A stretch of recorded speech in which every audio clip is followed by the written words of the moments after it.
तो वहीं कानपुर देहात में विकसित भारत संकल्प यात्रा कार्यक्रम में शामिल होने पहुंचे कैबिनेट मंत्री राकेश सचान ने एक बार फिर इंडिया गठबंधन पर जमकर निशाना साधा। राकेश सचान ने कहा कि यूपी में समाजवादी पार्टी चाहे कोई भी कार्ड खेल ले, लेकिन यूपी की सभी 80 सीटों पर बीजेपी का ही कब्जा रहेगा। देश की जनता बीजेपी और पीएम मोदी के साथ है।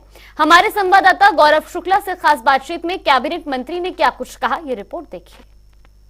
विकसित भारत संकल्प यात्रा पहुंची है कानपुर देहात के कुड़वा गांव। इस समय हमारे साथ उत्तर प्रदेश सरकार के कैबिनेट मंत्री, हम उनसे बात करेंगे।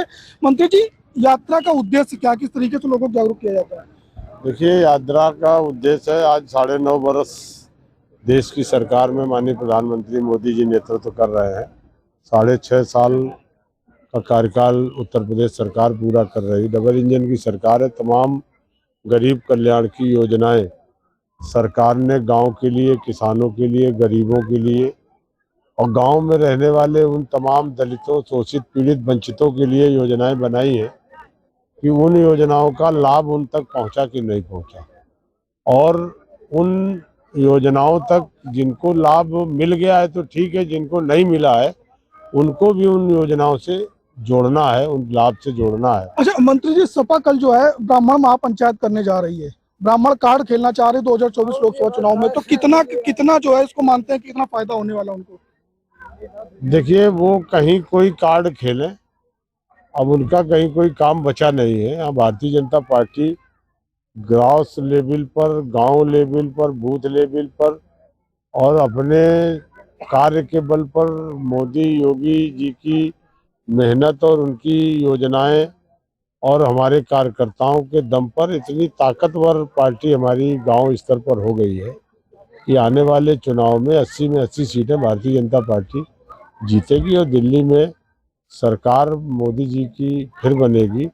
और ये कोई कार्ड खेलें, कहीं कोई बात करे, कहीं कुछ होने वाला नहीं। चाहे जात की बात करे, चाहे जमात की बात करे, कुछ नहीं होने वाला। अच्छा, 2024 में लगभग सभी पार्टियां एक हैं इंडिया गठबंधन के रूप में, तो कितना उनको बेहतर हो सकता है जनता के बीच में जाने के लिए, और कितना भाजपा को नुकसान होगा? देखिए, हम अपने लक्ष्य को लेके चल रहे हैं और हम गांव स्तर तक काम कर रहे हैं, गरीबों के लिए काम कर रहे हैं। अभी आपने देखा 3 प्रदेशों के चुनाव, इनके गठबंधन को भी देख लिया, एक दूसरे पे आरोप लगाते रहे। अभी ये कितना आगे जाएंगे, क्या करेंगे, ये खुद ही आपको पता लग जाएगा। कहीं कोई गठबंधन नहीं चलेगा, यहाँ सिर्फ कमल चलेगा और मोदी जी का नाम चलेगा। अच्छा, विपक्षी जो सांसद बर्खास्त किए गए, इसको लेकर के जो है विपक्ष लगातार प्रदर्शन कर रहा है, कितना इसको क्या कहेंगे? देखिए, संसदीय प्रणाली में मर्यादा का ध्यान रखना चाहिए। लोकसभा, राज्यसभा या विधानसभा में जनता चुन करके भेजती है कि जनता के हितों के लिए जो वहाँ चर्चा हो रही है उस पर हिस्सेदारी करिए, अपनी राय दीजिए, सुझाव दीजिए, जो कानून बनता है उसमें अपनी राय दीजिए।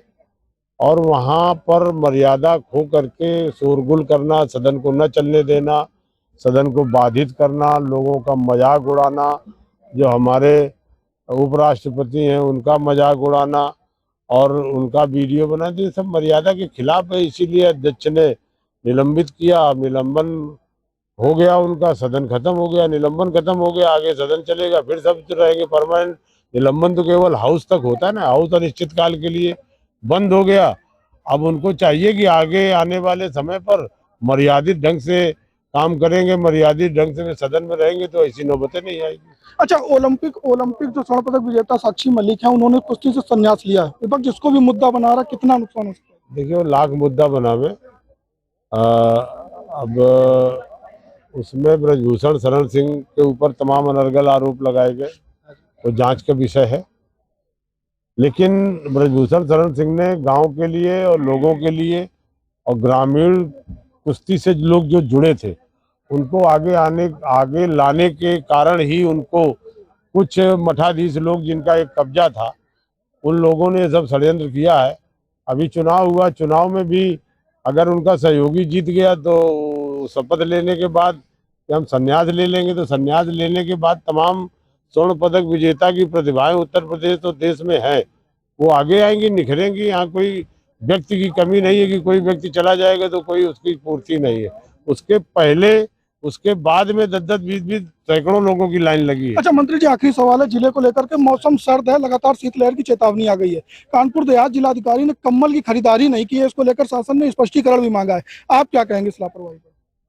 ये लापरवाही नहीं करनी चाहिए। कंबल का निर्देश राजस्व विभाग ने बहुत पहले मुख्यमंत्री जी ने दे दिया था कि सर्दी कभी भी बढ़ सकती है, 24 घंटे में बढ़ सकती है, और तमाम ऐसे लोग हैं जिनको जरूरतमंद लोगों को सर्दी से बचाने के लिए राहत देना ये सरकार का काम है। तो हर जगह ये राहत सामग्री उपलब्ध रहना चाहिए। उसी समीक्षा में इन्होंने देरी कर दी तो इनको थोड़ी डांट पड़ी, अब ये खरीद लेंगे और क्या, बस यही है। इसमें लापरवाही आगे किसी अधिकारी को नहीं करना चाहिए। तो आपके हमारे साथ उत्तर प्रदेश सरकार के कैबिनेट मंत्री राकेश सचान, जिन्होंने साफ तौर पर बताया कि विपक्ष कितने भी प्रयास कर ले लेकिन सरकार मोदी की बननी है, और कानपुर देहात के जिलाधिकारी की लापरवाही को लेकर के उन्होंने साफ तौर पर बताया है कि जो उन्होंने लापरवाही की है उस पर कहीं ना कहीं सख्ती की गई और जरूर सुधार होगा। कानपुर देहात से गौरव शुक्ला, जनता टीवी।